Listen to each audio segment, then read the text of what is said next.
Hello and welcome to today's Happy Hour Tour. I am Brenda with AARP Arizona. We are the nation's largest nonprofit, nonpartisan organization that is dedicated to empowering people 50 and older to choose how they live as they age. With a nationwide presence, AARP strengthens communities and advocates for what matters most to more than 100 million Americans, 50 plus, and their families: health security, financial stability, and personal fulfillment. AARP also produces the nation's largest circulation publications, the AARP Magazine and Bulletin. During January, we will be focusing on the thriving job market. As the demand for online, flexible, and remote work increases, more workers over 50 are interested in remaining or rejoining the workforce. However, ageist and age discrimination practices remain a significant barrier between them and job access industries. Experienced workers need to be educated about the factors that come into play for their career journeys and how they can equip themselves to overcome them, remain competitive, and achieve results.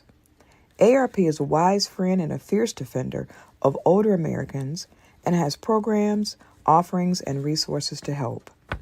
In an uncertain economy and rapidly changing market, you can count on AARP to help you navigate your job search, career path, and fight back against age bias.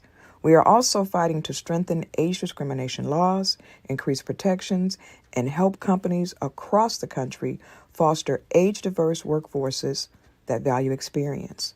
Visit us at www.aarp.org/work for tips, tools, and resources to help stay competitive in the job market. Thank you again, and with that, I'll turn it over to Marshall. Ladies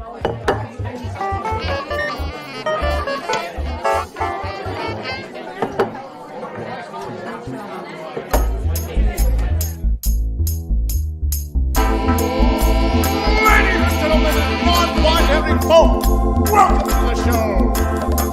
Get ready to meet your host for the night, Arizona's very own hip historian himself,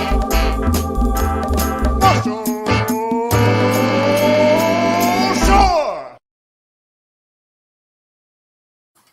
Well, hello and good evening. I want to welcome you all to Arizona History Happy Hour and Happy New Year. It is indeed 2024. Oh my gosh. Hope you had a good New Year's and holiday season. So I am Marshall Shore. I am the host of Arizona History Happy Hour, and I'm so happy that you can join us.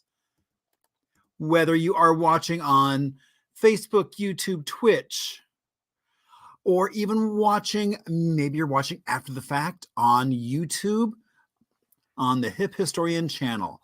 I am just happy you are here. Or also you could be listening to us on Spotify or on iTunes. Again, happy that you are here, and thank you so much. My name is Marshall Shore, and I am the host of Arizona History Happy Hour. And today is January 18th. Oops, and I forgot to change the year to 2024. Oh my gosh. All right, well, let's skedaddle on to. So on this date, back in 1939, it was announced that there would be a monument built to commemorate Fray Marcos de Niza and where he first entered Arizona.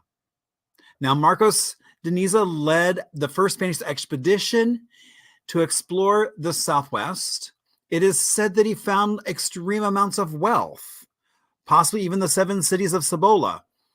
But, you know, it may have been they were actually more mirages than actual locations. Now, this is located in the town of Lochiel, which we will talk about in just a little bit.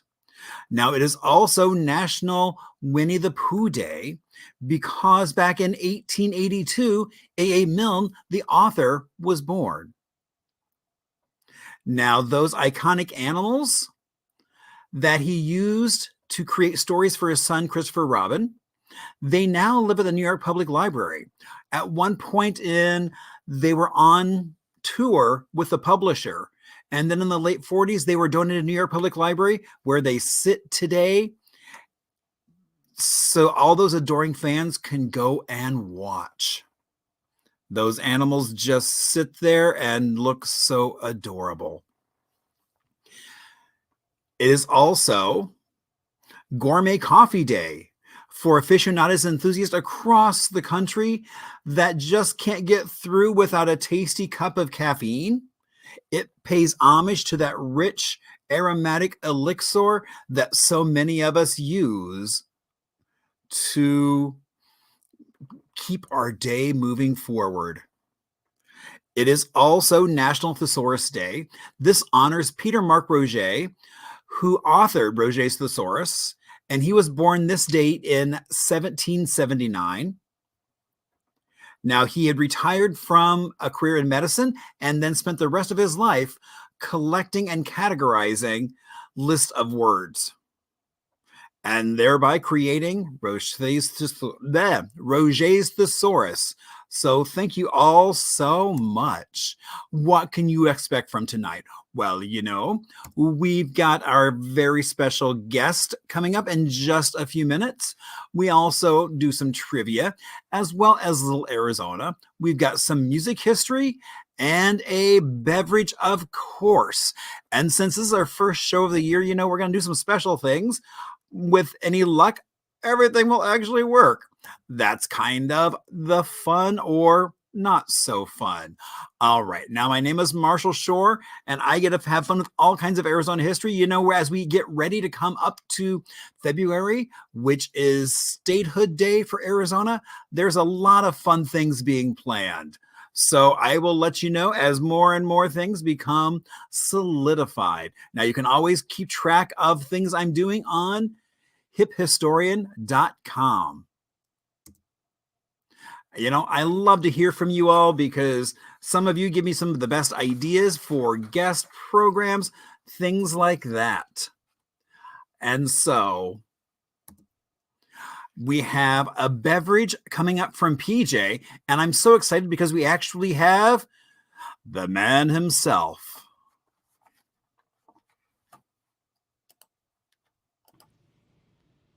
Hey, PJ Vader Baron here, and this month's episode of the History Happy Hour is featuring My Darling Rhonda, a cocktail from the Renaissance Hotel where our special guest Rhonda has worked for almost 50 years. This cocktail was made to honor her. We're going to go through it real quick. This is St. George California Citrus Vodka. Citrus actually meaning 3 different kinds of oranges. So it's got the kind of orange that they make tea out of for florality, the kind of orange that they use for liqueurs for a little spice, and the kind of orange that they make juice out of for just a really pleasant fruitiness. We're going to do a strawberry liqueur as well. We're going to do some fresh kiwi puree. Make it a little tropical and exotic for our girl. A little fresh lime to brighten it up. Oh yeah. And some really cool Russian honey bitters. Keep it going there. Okay. Now, the third most important part of creating a great cocktail is to give it a great name. So this is My Darling Rhonda, after our darling Rhonda. And the second most important part of creating a great cocktail is to smile while you shake it. Ready? Hell yeah. All right.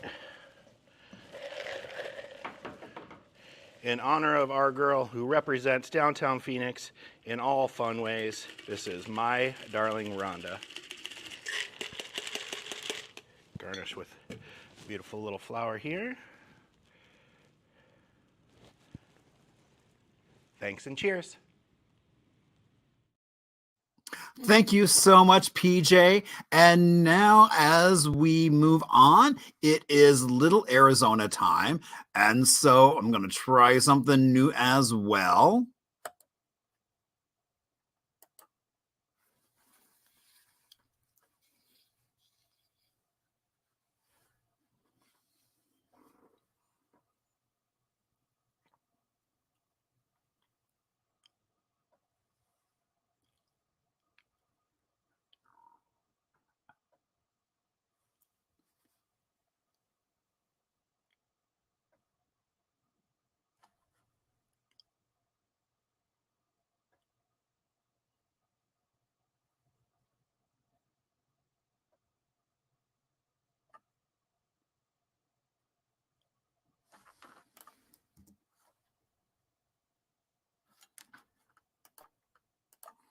So you can see Lochiel is basically just north of the border, not very far at all, and not far at all from Nogales as well. Now, it was founded in the late 1870s. Originally, it was called La Noria because it was inhabited by a group of Mexican settlers, and that means Spanish for wheel-drawn well. Later, it became Latrell before being renamed Lochia. Now, it got renamed because there was a robber baron named Colin Cameron who established the San Rafael Ranch not far at all. And he managed to convince the postmaster to basically rename the town for his homeland back in Scotland. Now, when they did do surveys, they found that the town was actually split. And so Lochia is on the north side. South side, you still have La Noria on the other side of the border. In the early 1910s, it's said that Pancho Villa and his men rustled cattle and horses in this area. And then in the late 1990s, it was sold to the Nature Conservancy and state parks to use as a nature preserve. Now, if you go visit, you can find a variety of structures. There is an old schoolhouse built before 1905, and that what holds the plaque, which is a testament to or a monument built to Fray Marcos de Niza and his first foray into the Southwest.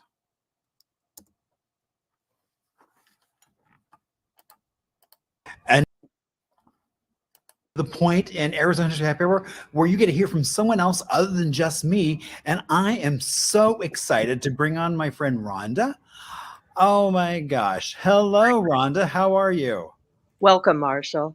Thanks for having me on your show. I am so happy to see you. So, Rhonda, for folks that don't know much about you, tell us a little bit about yourself. Well, my name is Rhonda Benston Showman, and I moved to Phoenix in 1971, and I started working at the Adams Hotel in 1975. So that was a long time ago. You've been there a while. Yes, 48 years. So it's been a fun ride for me at the hotel. Indeed. And so recently, what just happened? I just won a big award for J.W. Willard Award for excellent service. I can't even talk.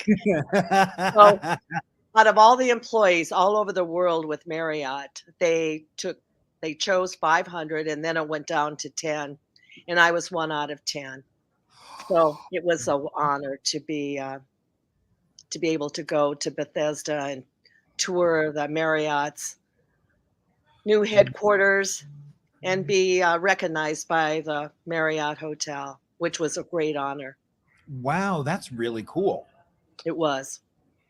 So I was with people from China, Fiji, Mexico City, Poland, and everybody had a different job. So we were a mixture of different nationalities and different careers. So it was very interesting.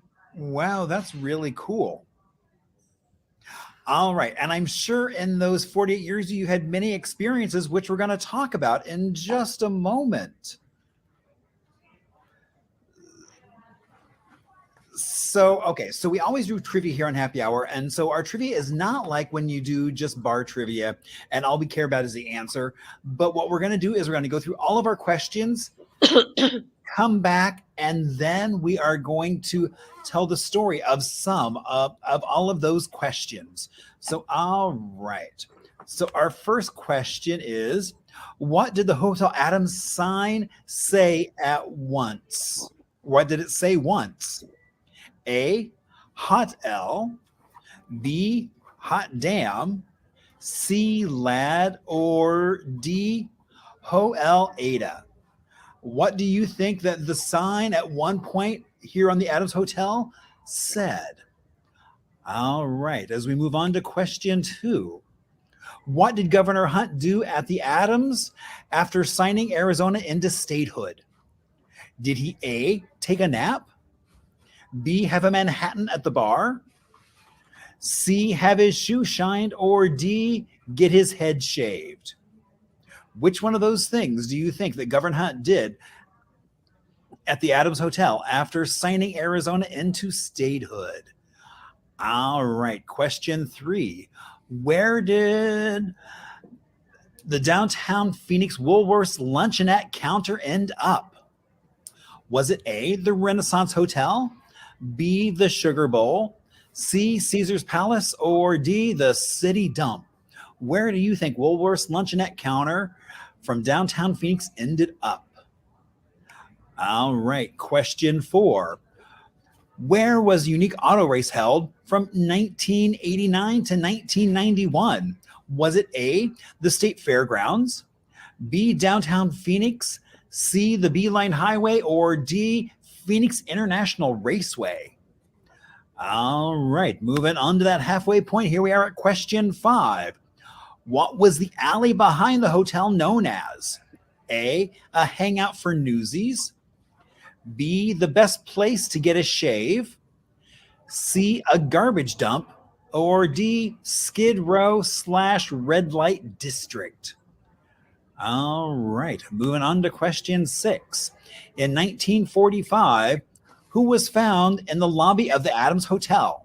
Was it A, Jurgen Wattenberg, B, Melinda Curtis, C, John Udall, or D, Pablo Picasso? So back in 1945, who do you think was found in the lobby of the Adams Hotel? All right, question 7. The tallest building in Arizona had what restaurant at the top? A, Cloud 9, B, Arizona Club, C, the Golden Eagle, or D, Copper Door? So which one of those restaurants do you think was at the very top of the tallest building in Arizona? All right, question 8. What movie has a speeding bus by the hotel, or has a bus speeding by the hotel? A, Wildcat Bus, B, The Gauntlet, C, The Journey, or D, The Runaway Bus? All right, so which one of those movies do you think had a speeding bus running right by the hotel? Question 9. The hotel has gone by many names, but it was not known by what name? A, the Adams, B, the Sheraton, C, the Holiday Inn, or D, Radisson? Which one of those did this hotel not be known by? And question 10. Back in 1976, the horrific Don Bolles bombing happened. How was the hotel involved? A, Adamson was caught in the basement. B, reporters stayed on the 15th floor. C, the car was kept in secured parking. Or D, the crime was planned in the bar. Oh my gosh. Why, it could be any one of those. Maybe it's all of them. Who knows? All right. All right. So while you are locking in your final answers, we have a little bit of Arizona music trivia. And so for tonight, we are going to talk briefly about the Celebrity Theater, which opened its doors back in 1964 as the Star Theater, and with The Sound of Music and other musicals, as well as it started bringing in celebrities like Tennessee Ernie Ford, Dinah Shore, Liberace, Wayne Newton. They were filling those seats while you had Robert Goulet, Sammy Davis Jr., Rowan and Martin from Laugh Ed were just a few of the high-profile acts. Now, what was interesting was all those performers had the opportunity it was built originally as theater in the round with a rotating stage. So even in the 70s, when you had folks like Linda Ronstadt, Gordon Lightfoot, Miles Davis appearing there, Many times they would be skeptical about a revolving stage, but it soon found a place in their heart that they enjoyed. So there you go, the Celebrity Theater. Have you seen a show there? I know I have seen many a show. So now who is ready for some answers? I know I sure am. Rhonda, are you ready? I'm ready. All right, here we go. All right, so what did the Hotel Adams sign say once? Be hot damn. Well, why did it say that?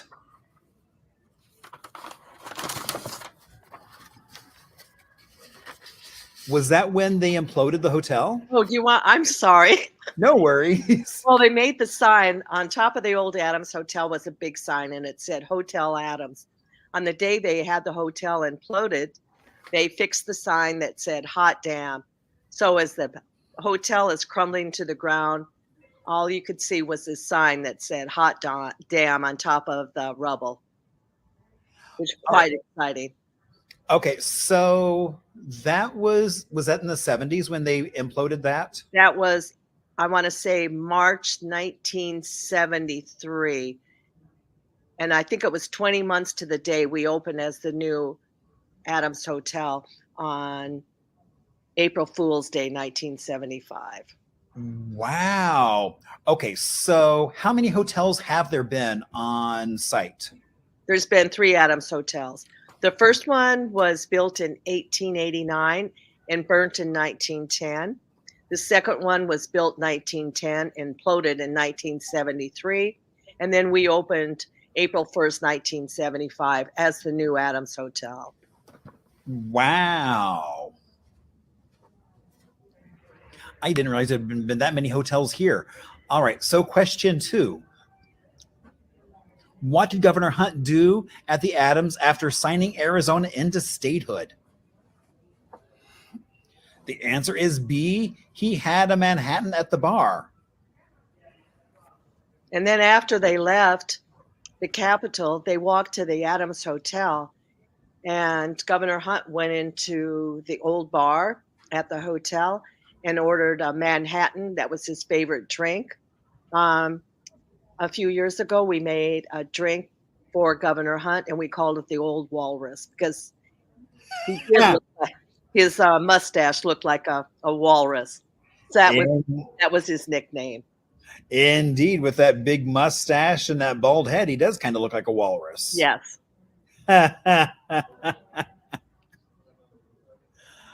All right. Question 3. Where did the downtown Phoenix Woolworths luncheonette counter end up? Caesar's Palace. Huh? There's quite the story to this. My next door neighbors were very into old things, and especially old diners, or anything that had to do with the diner. And they purchased the counter from Woolworths and had it brought in and put into their house. And so their house looked like Woolworths counter. They had all the fixings and everything that went with it. And then they decided to move to a bigger home, and so they had to sell. And Caesar Palace bought their that luncheonette from Woolworths, and so that's where it is at today in Las Vegas. Wow. I tried to get some friends to go by and look and see if it's still there. And so far, nobody's gotten back to me. But next time I go up there, I'm definitely going to head to Caesar's Palace and see if you can get there. Yeah. With those stools and everything else, it would have just been a classic. Exactly.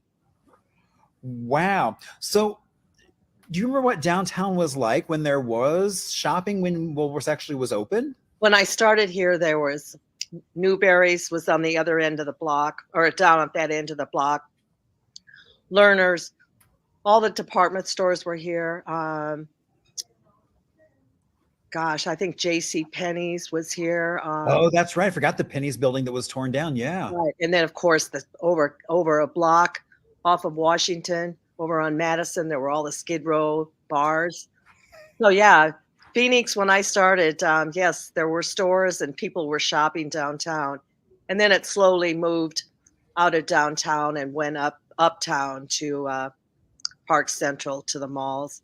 and then out to on Thomas to the different malls. Indeed. All right. Question 4.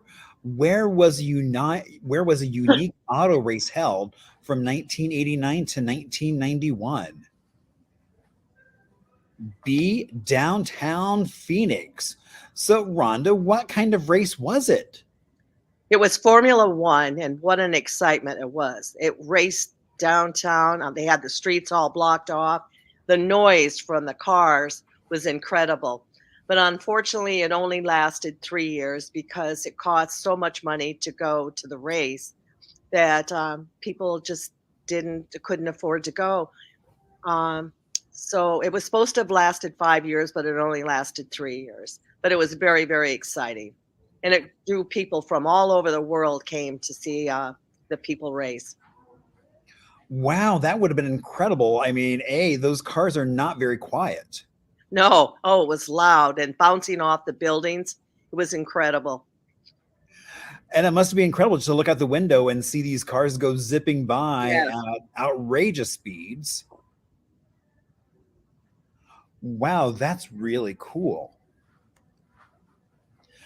All right. What was the alley behind the hotel known as? Why, it was Skid Row / the Red Light District. It was also known as Melinda's Alley. And so, is there a bar there now named that? Yes, there is. It's called Melinda's Alley, and it's in the basement of the Renaissance Hotel. So at one time, Melinda Curtis lived in a house on this street in this alley where it was the red light district. And so she would frequent all the bars and drink and fight and whatever was going on Skid Row. Indeed. And I think it's so cool that they then named the bar for her. Right. So, I mean, because, people loved, it was like because the alley for the longest time was called Melinda's Alley. Right. And so we finally found out about Melinda Curtis, and it was just as basically people really appreciated her assistance when they needed it. Right. And so that's why they called it Melinda's Alley. And so, and that bar is so much fun. So now, is the bar open every day? It's open Thursday, Friday, and Saturday. When the red light's on, the bar is open. Indeed. When that red light is on, you can go down the stairs and have a drink in Melinda's Alley. Now, one of the things I love about that space is on the one end, there's the small room where you can start to see all the different layers of foundation from the other hotels that have been here before. Right. And those doors that go into that room are the original doors from the Second Adams Hotel. They were the front doors into the hotel. So those etched glasses they saved from the hotel when they imploded it. There were only 3 things they saved. They saved the old bar and the doors, and they saved a chandelier. Oh, wow. That's the only thing they saved when they imploded it.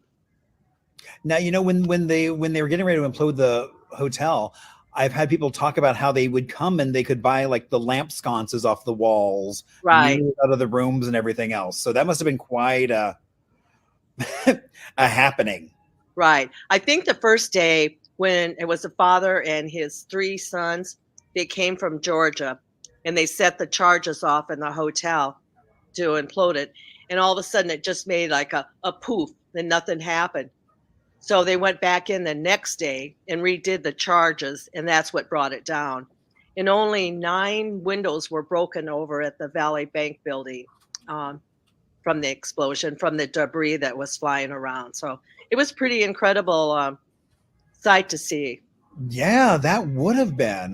To just kind of watch that building come down and onto itself. Right. All right. Question 6. In 1945, who was found in the lobby of the Adams Hotel? Why, it was none other than A, Jurgen Wattenberg. And why is that important that he was found in the lobby? Well, this is a pretty incredible story. In 1945, over at the Papago Park, those were prisoner of wars that were over there. So there was all kinds of barracks that they had these prisoners in. And this gentleman, and I think 4 or 5 other ones, thought they could ride the Salt River and flee. But when they got to the river, they realized there was no water. So he ended up walking to downtown Phoenix and ended up in the Adams Hotel in the lobby. And that's when he was arrested. Wow. And I think the other guys had gotten caught. So he was the last one kind of on the lam. I think he was the last one. Wow. And so they found him right here in the hotel lobby. Yes. Oh my gosh. Okay. So question 7, the tallest building in Arizona and still stands today had what restaurant at the very top? C, the Golden Eagle. And the Golden Eagle was a restaurant to go to. It was absolutely beautiful. At night with the sunset facing west, it was beautiful. And all the glass windows looking out with all the sparkly lights of downtown. So it was the place to go to. Wow. Did you ever go? Oh, all the time. Yes. Many happy hours up there. And it was great food. Great food. It was a lovely place to go to. And if you wanted a special occasion to take a date or something to go up there was special. And Wow. a lot of the people that worked in the bank, they would go up there for lunch and happy hour. And so it was quite the place to go to. Wow. And it's so crazy because that building was Valley National Bank and then Chase, and now it's just kind of nothing. Right. It's sad. It is. Still considered to be the tallest building in Arizona, but now there's nothing in it. I heard they were going to do maybe condos or something. Well, that makes sense. Uh-huh. I wonder what that top floor looks like. That would be one heck of a nice apartment. Wouldn't it be? Oh my gosh. Would be. What a great way to just see the sunset. Yes. Wow. All right. Question 8. What movie has a bus speeding by the hotel? And it's The Gauntlet. With Clint Eastwood starring in The Gauntlet, and he was portraying I think he was a police officer, and I happened to be working that day when they were filming it. The bus is screaming by the hotel, and on the second and third floor of the parking garage, they had police officers shooting at the bus. As you can see, there's bullet holes in it. And of course, they were blanks that they were shooting at him. But they crashed it at Symphony Hall. That was where the police station was supposed to have been. Did you get to meet Clint Eastwood? I didn't get to meet Clint Eastwood, but it was incredible just to watch him filming this movie. So if people haven't seen it, they really should, because you can see some of the sights of downtown Phoenix. Because it's not only in front of the hotel, it's other spots of the city. Okay, so Rhonda, so you didn't get to meet Clint Eastwood, but I bet you met some other spectacular people. Oh, have I? Oh my gosh, my list goes on and on. It's George Burns, Carol Channing, Debbie Reynolds, Burt Bacharach, Robert Mitchum probably was one of my favorites. Betty Ford. I've just met so many nice people here. I think the worst person I've ever waited on was Zsa Zsa Gabor. What an evil, nasty person she was. So that probably, of all the people I've met, maybe one out of how many thousands of people, it hasn't been bad. It's been a fabulous career for me. I love it. Now, Rhonda, what about any, sports is such a big thing downtown. What about any sport basic athletes? Well, we used to have all the teams used to stay here. And back in the day, oh my gosh, all of a sudden his name disappeared. With the cowboy, Gene Autry, he owned the Angels. And so they would stay at the hotel, and Gene Autry would come in the bar every morning and talk to everyone and have cocktail and wait for his teammates to come back from practice. And he would sit up the bar and they would talk. And one day I had the opportunity, Rod Crew came in after practice and he threw a baseball at me and I threw it back at him and said, sign it. And he made it into the Hall of Fame. And then we had all the basketball teams. I've met Charles Barkley, Manute Bull. You know, it just goes on and on. Wow, that's really cool. Mm-hmm. And we've had the WE fighters or the WE wrestlers. They stayed at the hotel, so it was fun meeting all the wrestlers. I'm sure that was. All right, question 9. The hotel has never been known by what name? It was never a Radisson, but it had a lot of other names. It had 8. So we started out, it was the Adams, the Hilton, the Sheraton, the Omni, the Holiday Inn, Crown Plaza, Wyndham, and now the Renaissance Marriott. So I've worked for 8 hotel chains and never left this property. Wow. That's just amazing that it's been around that long and your history is so tied to that. Mm-hmm. It is. All right. So back in 1976, the horrific Don Bolles bombing happened. How was the hotel involved? Reporters stayed on the 15th floor? Yes. It was all the big reporters from like Chicago. It's Bob Green. I can't think of a lot of the guys' names now, but George Weiss. All these people stayed here, and every night they would go out trying to dig up things, what happened with Don Bolles. And so they had all their cameras, and it was a horrible, horrible thing that happened. And it took them a long time to finally find everybody and prosecute the people that had Don Bolles murdered. And they still don't know exactly what happened. No, they don't. And so, but yeah, I mean, it was like, I mean, all those reporters coming here, basically several books, lots of articles have come out about that. About that experience. Oh, I'm sorry. I heard that they want to make a movie out of his story. Well, I'm shocked it hasn't been done before. I know. I heard at one time, I don't know if it was Casey or Ben Affleck, one of them might have bought the rights to make a movie of it. Oh, wow.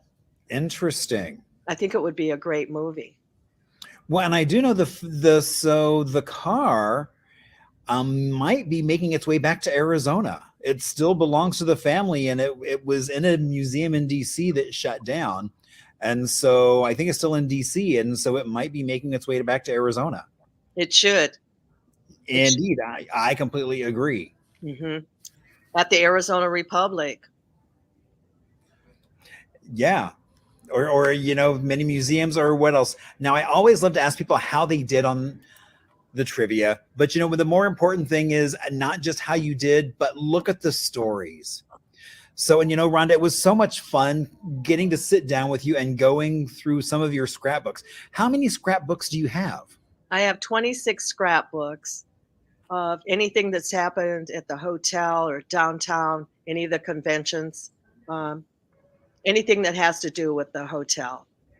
Wow, because I know you had a ton of postcards. And I do. I collect postcards for all the old hotels, motels that have been downtown, the Adams Hotel, and just different highlights of like the parks. What am I trying to say? Where's the kiddie park? Over at oh, right, over in Canto Park. Yes, in Canto Park. Any of the postcards that have anything to do with downtown. So I go out to the antique stores hunting for postcards or anything to do with the hotel. Now, didn't you find a diary? I did. That was my latest find. So I found this diary that was written in 1939 by a young girl. Her name was Victoria. She was 17, and she worked at a cleaner's downtown Phoenix. And now, this is just before the war, and she's 17 and has met this young man, and they like to go out dancing. And so she writes in her journal or diary, and then all of a sudden she writes into shorthand. So I would love to know if anybody can read shorthand that could read this diary to find out. Maybe we've got a movie in this diary. Who knows? Who But knows? she wrote for 5 years. She wrote in this, so it's pretty cool. Wow, that's really cool. Uh I huh. mean, especially going back that far. Right. I think she wrote to 19. I think it was 1945. She finally stopped. But it would be interesting where her family. I mean, to find her family would to give him this diary would be incredible. Mm-hmm. No, that would be really cool. You know, funny, it's the last guest we had on the end of last year does postcard collecting. And so she is actually that have been sent to folks. And so she will actually make copies of things and send them on to the family that they came from. Oh, that would awesome. Yeah, so I think that's a really great thing to do. So it'd be kind of fun to try and track down Victoria's family and just say, Right. hey, you know, you might not know that this is still around. Right. We've got her last name and her boyfriend's name and other people in the diary. Wonder who she wound up marrying. Maybe it was that boyfriend. Who Maybe. knows? It would be interesting. Indeed. So, Rhonda, being 2024, what are you looking forward to in 2024? I'm just looking for a new year to come, and hopefully more people will be coming back downtown, coming back to work in the offices, and getting back to what it used to be like. Because the last couple years have been, we're trying to get back with conventions and in business and stuff, but it's been kind of slow. So I just kind of want to see things kind of come back. Completely understand. I agree with you there. I Mhm. just want to see people start doing more things. Exactly, especially like for lunch and on the weekends. Usually when we have a convention, we don't have any problem with people coming in and eating and drinking. But it's during the week when a lot of, there's people are not back downtown to work, so it's kind of slow. Ah, that makes sense. Hmm. Well, Rhonda, thank you so Well, much thank for you so coming much. on and sharing some of your stories. I loved it, Marshall. Thank you very much. It's a Oh my pleasure. gosh. And and what a delight to go through some of those scrapbooks. Yes. So very good. Well, thank you so much and have a great rest of your night. You too. Thank you, Marshall.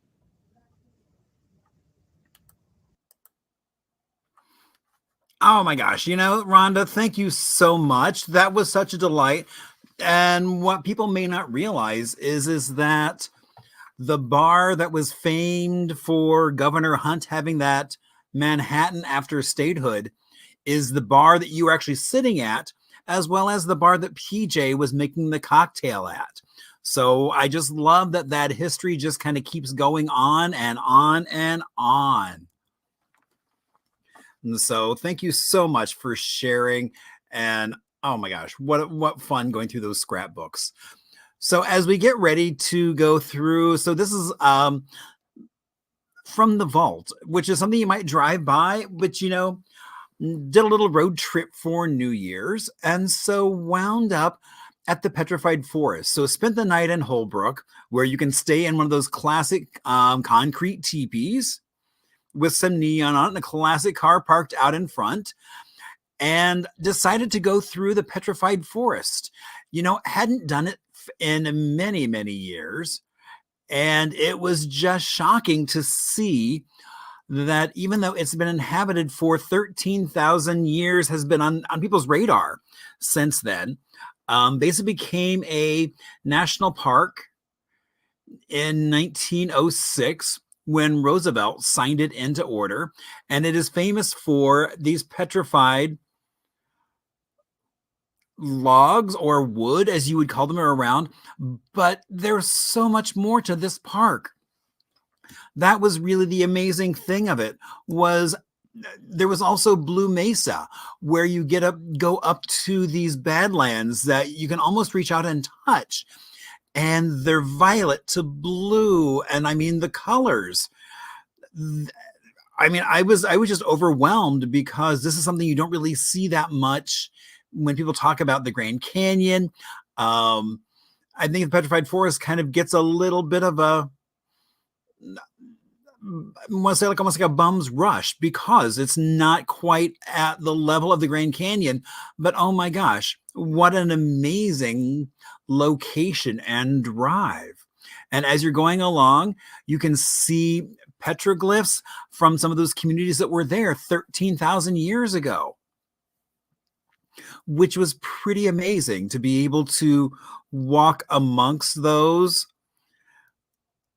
and watch the families. That was actually, I think one of the coolest things was just watching so many families getting up close and personal with these beautiful sceneries and walking around.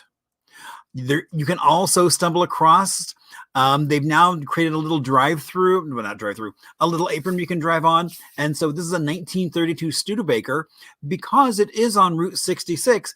And so just trying to play up kind of that romanticism of Route 66, which you literally are driving on to get there.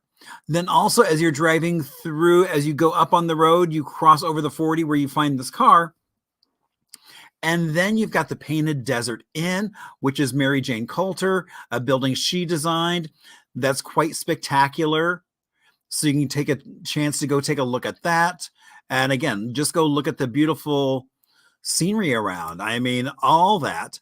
And then when you talk about buildings also, what people may not realize is that, so you don't just have Mary Jane Coulter, but Richard Neuter, who was a Southern California architect that did a lot of modern or minimalist stuff. They brought him in to do the public buildings at the Painted Desert. So the bones are still there from these amazing buildings that he designed. So you can go check those out as well. There were multiple gift shops. I mean, all kinds of fun things to do.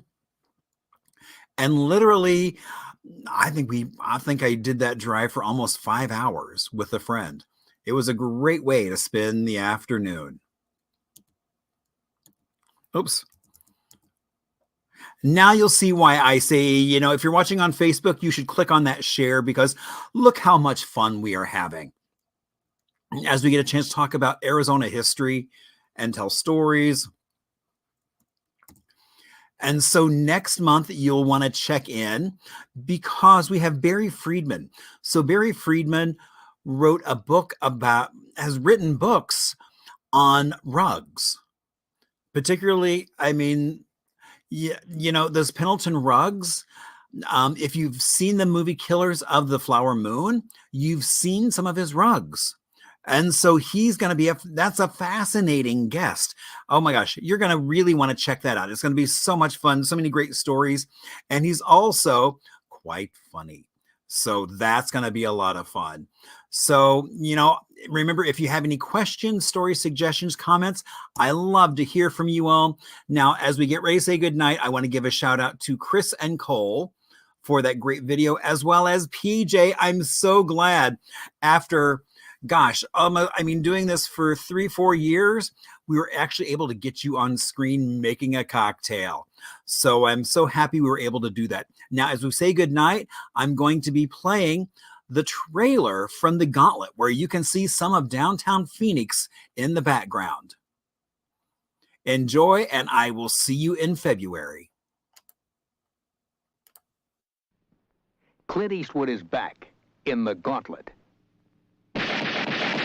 You're flying to Las Vegas, coming back with a prisoner for us, whom you will remand to Cascadia County. I work for Metro Squad. Why me? Your division commander says you're a man who gets the job done. My name is Shockley, and we've got a plane to catch. Let's go. Shockley's got to be stopped. Stopped hard. Open fire!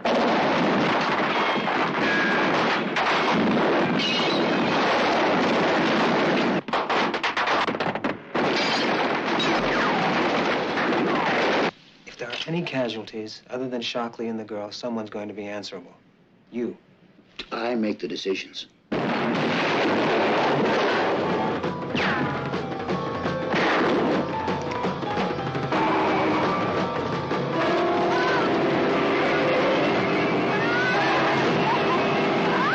Who you protecting? Me! I'm protecting me, okay? So lay off! When are you gonna realize I'm not the enemy? This bike stays with me. You three can take a hike. Hey, man, this is our choppers, Charlie. This is my gun, Clyde. He thought he knew everything about survival until he met a girl who knew more. What if he gets through? He can't get through. What's wrong with you, man? This is a bus. I don't give a damn if it's a Queen Elizabeth. Get your hand away from that lever. He's gotten this far, hasn't he? How many units have you deployed? 4 dozen, 5 dozen? And those marksmen you're using are the finest on the force. He knew he was a good cop, and this was his chance to prove it. Me, I'm going in. Why? At least someone will know I tried. Who, Blakelock? No, me.